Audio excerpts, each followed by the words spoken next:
Hello everyone, welcome back to my channel. Guys, हामीले हाम्रो daily लाइफमा प्राय यस्तो खालको सेन्टेन्सहरू बोलिरहेका हुन्छौँ, जस्तै जति चाँडो उसले यो प्रोजेक्ट सकाउँछ त्यति राम्रो, जति चाँडो कुरा बुझ्छौ त्यति राम्रो, जति चाँडो अङ्ग्रेजी सिक्न थाल्नुहुन्छ त्यति राम्रो, जति चाँडो यो च्यानललाई सब्सक्राइब गर्नुहुन्छ त्यति राम्रो।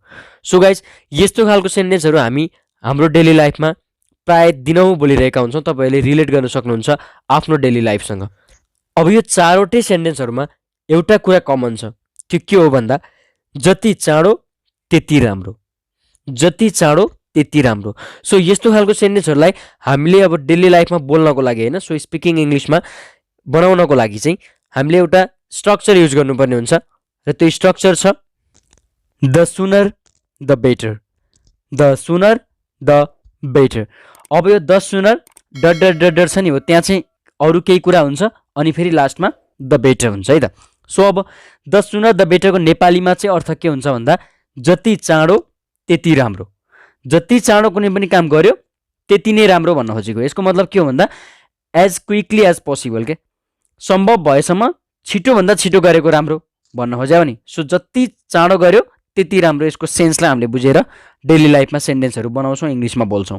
सो अब यसलाई युज गर्नको लागि हामीलाई एउटा इङ्ग्लिस स्ट्रक्चर चाहिन्छ र त्यो स्ट्रक्चर छ द सुनर plus sentence plus the better. पहिला द सुनर अनि जुन डर छ नि हो त्यो बिचमा सेन्टेन्स, त्यसपछि द बेटर। अब हामी यो स्ट्रक्चर लगाएर केही इक्जाम्पलहरू हेर्छौँ र इक्जाम्पलको मद्दतबाट यो बुझ्न एकदमै सजिलो हुन्छ।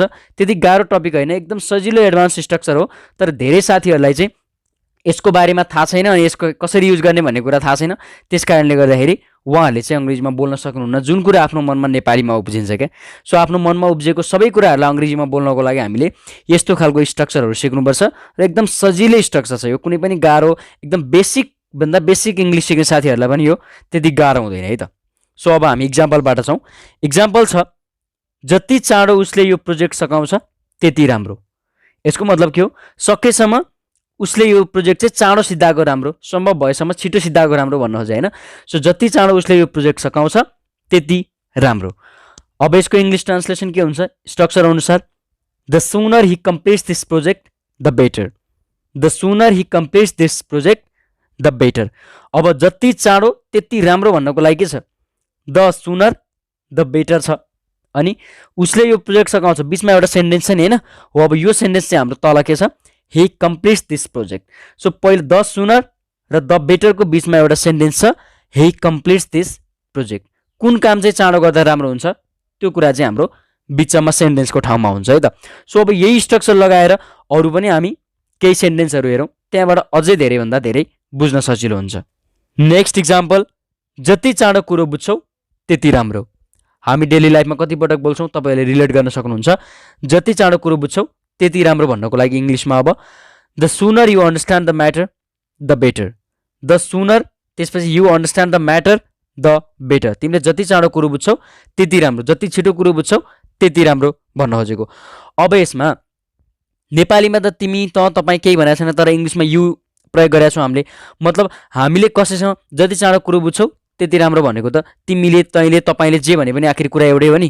त्यस कारणले सेकेन्ड पर्सनसँग कुरा गरिरहेछौँ भन्ने हामी अलरेडी यसमा अभियस छ कि तिमीलाई नै भनेको हो। त्यस कारणले हामीले यसमा युको प्रयोग गरौँ है त। सब्जेक्ट माथि तिमी नभने पनि हामीले तल युको प्रयोग गरेका छौँ, यो चाहिँ बुझ्नुपर्छ आफूले कुरा। So the sooner you understand the matter the better. Next example, जति चाँडो अङ्ग्रेजी सिक्न थाल्नुहुन्छ त्यति राम्रो। यसको मतलब तपाईँलाई भन्न खोजेको है। सो जति चाँडो तपाईँले अङ्ग्रेजी सिक्न थाल्नुहुन्छ त्यति नै राम्रो हुन्छ भन्न खोजेको। सो अब यसको ट्रान्सलेसन हुन्छ the sooner you start learning English the better. The सुनर अनि तपाईँलाई भने हो नि त, त्यस कारणले यु भयो है। So you start learning English the better.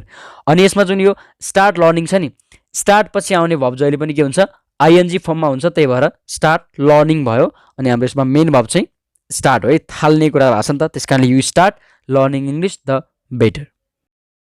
जति चाँडो यो च्यानललाई सब्सक्राइब गर्नुहुन्छ त्यति राम्रो। तपाईँलाई भनेको यो पनि है, जति चाँडो तपाईँले यो च्यानललाई सब्सक्राइब गर्नुहुन्छ त्यति राम्रो। सो यसमा तपाईँ भन्ने अलरेडी थाहा छ, त्यस कारणले यसको इङ्ग्लिस ट्रान्सलेसन हुन्छ the sooner you subscribe this channel the better, the sooner you subscribe this channel the better. Next, जति चाँडो मैले काम पाउँछु त्यति राम्रो। यसको English translation, the sooner I get a job the better. जति छिटो जति चाँडो मैले काम पाउँछु त्यति नै राम्रो हुन्छ भनेको सकेसम्म छिटो पाए राम्रो हुन्छ भन्नु खोजे। So the sooner I get a job the better. Next, जति चाँडो तिमीले धुम्रपान छोड्छौ त्यति राम्रो। जति चाँडो छोड्छौ त्यति राम्रो। The sooner you stop smoking the better. The sooner you stop smoking the better. यसमा पनि स्टप भन्दा पछाडि स्मोकिङ लागेको छ है। सो स्मोकिङ भनेको नाउन पनि हुन्छ, भर्बको आइएनजी फर्म पनि हुन्छ। सो स्टप भन्दा पछाडि पनि भर्ब यदि आउँछ भने त्यसको आइएनजी फर्म आउँछ। स्टार्टको पछाडि पनि आइएनजी फर्म, स्टपको पछाडि पनि आइएनजी फर्म। नेक्स्ट इक्जाम्पल, जति चाँडो हामी त्यहाँ पुग्छौँ त्यति राम्रो। हामी जति चाँडो त्यहाँ पुग्छौँ त्यति राम्रो। The sooner we reach there the better. The sooner we reach there the better.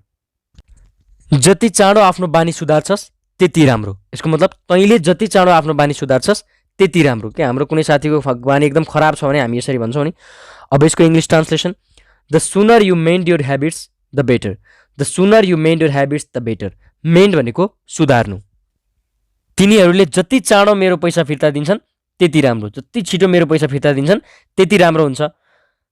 The सुनर they return my money the better. The सुनर they return my money the better. यसमा तिनीहरू छ, त्यस कारणले यसमा तल पनि सेन्टेन्समा के हुन्छ, दे हुन्छ। अब हामीले यही स्ट्रक्चरलाई चाहिँ द सुनर र द बेटरलाई नछुटाइकन, अघि चाहिँ द सुनर अगाडि द बेटर पछाडि बिचमा सेन्टेन्स थियो, द सुनर र द बेटरलाई सँगसँगै राखेर पनि हामी सेन्टेन्स बनाउन सक्छौँ। मिनिङमा केही फरक पर्दैन। अब द सुनर द बेटरको मिनिङ भनेको जति चाँडो त्यति राम्रो। अब यसको स्ट्रक्चर के हुन्छ, पहिला सेन्टेन्स भन्छौँ हामी अनि द सुनर द बेटर भन्छौँ। पहिला सेन्टेन्स अनि द सुनर र द बेटरलाई सँगसँगै भन्छौँ। सो अब इक्जाम्पलबाट जाउँ। तिमी जिम जानुपर्छ, जति चाँडो जान्छौ त्यति राम्रो। मेरो एकदम मोटे साथी छ भने म भन्छु नि, उसलाई सजेसन दिन्छु नि, तिमी जिम जानुपर्छ, जति चाँडो जान्छौ त्यति राम्रो। अब यो भन्नु र अघिको तिमीले चाहिँ जति चाँडो जिम जोइन गर्छौ त्यति राम्रो, जति चाँडो जिम जान्छौ त्यति राम्रो भन्नु एउटै हो, सेन्समा केही फरक छैन। सो अब यसलाई भन्ने तरिका मात्र फरक हो है त। सो अब यसको इङ्ग्लिस हुन्छ, you should join gym the sooner the better. So अब यसमा पहिला सेन्टेन्स छ यु सुड जोइन जिम अनि द सुनर द बेटर सँगसँगै छ, छुट्टिएको छैन। अब योभन्दा अगाडिको कसरी भन्न सक्छौँ यसलाई हामीलाई, the sooner you join gym the better. The sooner you join gym the better. तिमीले जति चाँडो जिम जोइन गर्छौ त्यति राम्रो भन्नु र तिमी चाहिँ जिम जानुपर्छ जति चाँडो जान्छौ त्यति राम्रो भन्नु एउटै हो, कुरा एउटै हो। त्यस कारणले हामीले जसरी पनि हामी बनाउन सक्छौँ।